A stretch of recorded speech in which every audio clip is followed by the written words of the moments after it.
안녕하십니까, 노선호입니다. 6월 7일 수요일입니다. 오늘의 주식시장 분석을 해보고 또 내일의 투자 전략 세워보는 시간을 갖도록 하겠습니다. 먼저 오늘 새벽 마감된 미국 시장부터 살펴보겠습니다. 미국 시장은 나스닥 지수가 0.3%대 정도 강세를 보였고요. S&P 500 지수 0.24% 상승, 그리고 다우존스 아주 미약하지만 0.03% 정도 소폭 상승 마감을 했습니다. 3대 지수 모두 소폭 상승을 했지만 특별한 이슈는 없었다, 이렇게 말씀을 드릴 수가 있겠습니다. 기술주들이 조금 상승폭을 더해가는 모습을 보였었고, S&P 500 지수가 4283포인트대 기록을 하면서 9개월 만에 좀 최고치를 경신하는 모습을 보였습니다.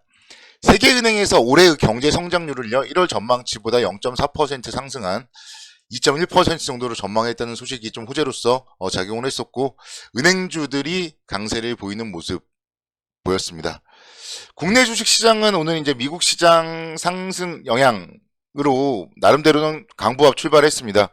코스피 지수 0.3%대 출발을 했고, 이후에 0.5%대까지 상승폭을 키우는 모습을 보이기도 했지만, 2600포인트에 대해서는 좀 아무래도 좀 부담으로 작용을 하는 모습을 보이고, 특히 또 내일 이제 옵션 만기일까지도 앞두고 있다 보니까 좀 숨고르는 모습으로 움직임을 보였습니다.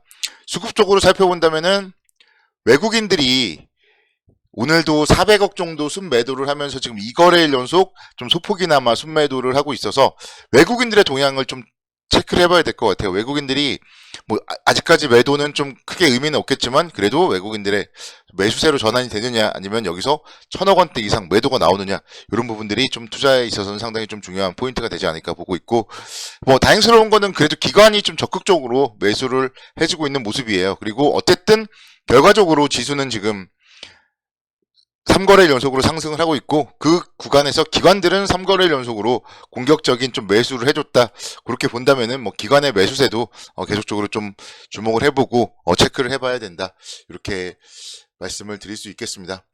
앞서서 언급드렸듯이 세계은행에서 올해 세계 경제 성장률 전망치를요, 당초 1.7%에서 2.1%로 상향 조정을 했고, 미국의 성장률은 기존에 한 0.5%에서 1.1% 정도로 좀 상향 조정을 했습니다.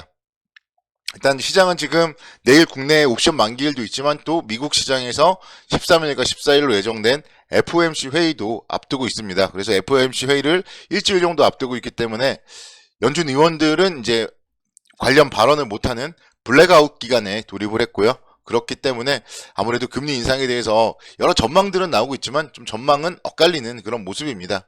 어제도 비슷하게 말씀드렸지만, 현재 일단 금리 동결 가능성은 그래도 80% 이상 나오고 있기 때문에 관련된 좀 긴축에 대한 그런 우려감 등은 시장에 악재로서 작용을 할 가능성은 많지 않다.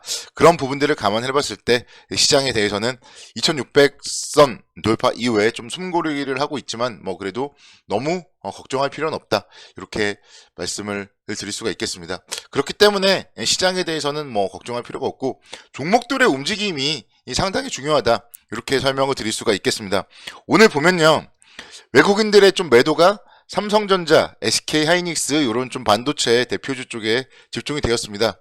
삼성전자 외국인들의 좀 매도하면서 소폭 조정을 받았어요. 0.9%대. 그렇지만 낙폭이 큰 건 아니었고, 7만 원대 위에 상승을 한 이후에 나름대로 좀 양호한 조정의 모습이다, 이렇게 설명을 드릴 수가 있겠습니다. SK 하이닉스도 마찬가지예요. 오늘 외국인들 순매도에 따라서 하락을 했지만 그래도 0.6%대 정도 하락에 그쳤습니다. 그렇다고 외국인들의 매도가 엄청나게 크거나 이런 것도 아니에요. 그래서 외국인들의 매도 한 600억 정도 매도를 했고요.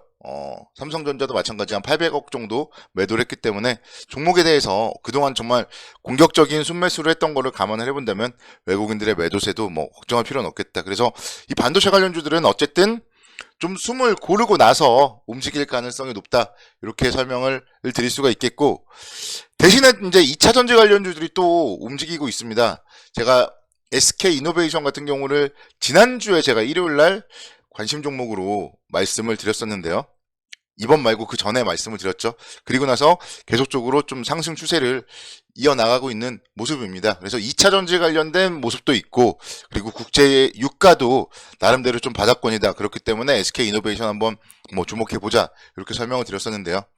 2차 전지 관련된 부분들에 대해서는 계속적으로 지금 여러 가지 얘기들이 나옵니다. 그래서 올해 1월부터 4월까지 세계의 전기차 인도량이 지난해 같은 기간 대비했을 때 무려 한 40% 정도 성장을 했다. 그런 얘기들이 나왔고, 또 간밤에 테슬라 증시도 한 1%대 강세를 보였다. 이런 부분들 때문에 2차 전지 관련주들이 오늘 또 시장에서 움직이는 모습을 보였습니다. 그동안 또 2차 전지 관련주들이 엄청나게 주목을 받다가 쉬었다가 또다시 움직이는 모습, 뭐 SK이노베이션 같은 경우는 그동안 못 올랐기 때문에 좀 꾸준하게 오르는 모습을 보이긴 했지만, 뭐 LG화학이라던가 뭐 삼성 SDI라던가 이런 기업들 보면은 그동안 뭐 3월달, 4월달에 좋았던 거를 좀 반납을 하고 나서 다시 한번 좀 움직이고 있는 모습이 포착이 되고 있습니다. 그래서 뭐 관련된 이런 2차 전지 관련주들은 어쨌든 계속적으로 모멘텀이 살아있는 거예요. 주식은 실적이고 결국 전기차 판매가 증가되면은 그만큼 2차 전지 관련주들은 실적은 계속 좋아질 수밖에 없다. 이런 부분들은 계속 강조를 드려도 지나치지 않는다. 이렇게 말씀을 드리고 싶습니다. 오늘 보면 그래서 외국인들의 순매수 상위 1위가요. LG 에너지 솔루션이었고 3위가 삼성 SDI, 4위가 SK이노베이션, 5위가 LG화학이었어요. 그래서 외국인들의 매수가 어쨌든 2차 전지 섹터로는 또 집중이 됐고, 앞서서 언급드렸듯이 반도체 관련주는 매도를 하긴 했지만 매도 폭 자체는 크지 않았다. 이런 부분들을 감안을 해본다면은 외국인들의 수급 어쨌든 그래도 이제 순환매를 하고 있다. 이렇게 말씀을 드릴 수가 있겠고요. 그런 부분들을 우리 투자자 여러분들도 잘 좀 보시고 준비를 하면은 좋을 것이다. 이렇게 말씀을 드리고 싶습니다. 오늘 사실 좀 이제 우려스러운 업종, 자동차 업종을 들 수 있을 것 같아요. 오늘은 자동차 업종이 기아 같은 경우가 하루 만에 4%대 급락을 해버렸고, 현대차도 2.2%대 하락을 하면서 오늘은 사실 이제 자동차 업종의 하락이 가장 좀 머리가 아픈 좀 그런 포인트가 아니었나 이렇게 생각이 드는데, 일단은 좀 표면적으로 나온 이유는요. 뉴욕시에서 현대차와 기아차가 절도하기 쉬운 차량을 판매했다고 미국 법상에 뭐 공공 불법 방해 의무 태만을 저질렀다. 뭐 그런 얘기들이 나오는데, 사실 우리의 입장에서는 그렇게 와닿지는 않는 것 같아요. 차량을 절도하는 거를 사람이 하는 거지, 그거를 뭐 자동차 회사가 어떻게 뭐 이상하게 만든 건 아니잖아요. 그렇기 때문에 뭔가 좀 넌센스적인 그런 이유로 하락을 했다. 이렇게 저는 생각이 들고요. 또 이제 앞서서 언급드렸던 세계 전기차 판매 대수가 작년 대비했을 때 엄청나게 뭐 증가했다, 그런 얘기들을 했는데, 이게 이제 그래서 제가 이제 워낙 자동차를 좋아하다 보니까 한번 좀 분석을 해봤어요. 근데 하이브리드 차 이런 거를 막 이제 합산해가지고 엄청 증가했다고 발표를 했고, 그러면서 현대차와 기아의 합산 점유율이 지난해 6.2%에서 4.4%로 급감했다. 이런 부분들이 이제 악재로서 작용을 했는데, 그래서 순수 전기차만 따져본다면은 현대차나 기아 점유율이 하락하진 않았을 건데, 이게 뭐 하이브리드 관련된 자동차들을 포함했기 때문에 이 부분이 이제 현대기아차의 점유율이 하락한 걸로 좀 나타났다. 이렇게 말씀을 드릴 수가 있겠습니다. 그래서 관련된 부분들을 감안을 해봤을 때는 너무 걱정을 하실 필요는 없다 생각이 들고, 또 어쨌든 최근에 이제 기아 같은 경우가 파업을 하고 있죠. 그래서 임단회업 관련해서 요구안이 공개되었는데 너무 좀 무리한 요구들을 하고 있어요. 항상. 근데 처음에는 요구는 무리하게 해요. 그래서 그런 부분들 주가에 있어서 어쨌든 뭐 현대차 그룹 파업을 하는 게 한두 해도 아니고요. 매년 잘 그런 이제 우여곡절을 거치고 나서 또 성장하는 그런 기업이기 때문에 너무 걱정할 필요는 없겠다. 이렇게 설명을 드리겠습니다. 뭔가 주가에 가장 중요한 건요, 실적이라고 생각을 해요. 그래서 현대차, 기아는 주가가 빠지면 빠질수록 밸류에이션 측면에서는 매력도가 부각이 됩니다. 현재 수준에서도 뭐 PER이 한 5배 정도 수준이기 때문에 저평가 상태다. 이렇게 말씀을 드릴 수가 있겠고요. 그렇기 때문에 자동차 관련주에 대해서는 저는 너무 걱정을 하지 않는다. 오히려 싸게 살 수 있는 기회가 아닌가, 이런 생각 뭐 다시 한번 해봤습니다. 그래서 시장에 대해서는 뭐 어쨌든 이렇게 또 움직이다 보면은 또 기아 같은 경우 또 9만원 가 있겠죠. 9만 원 가 있으면 또 여기서 10% 수익이에요.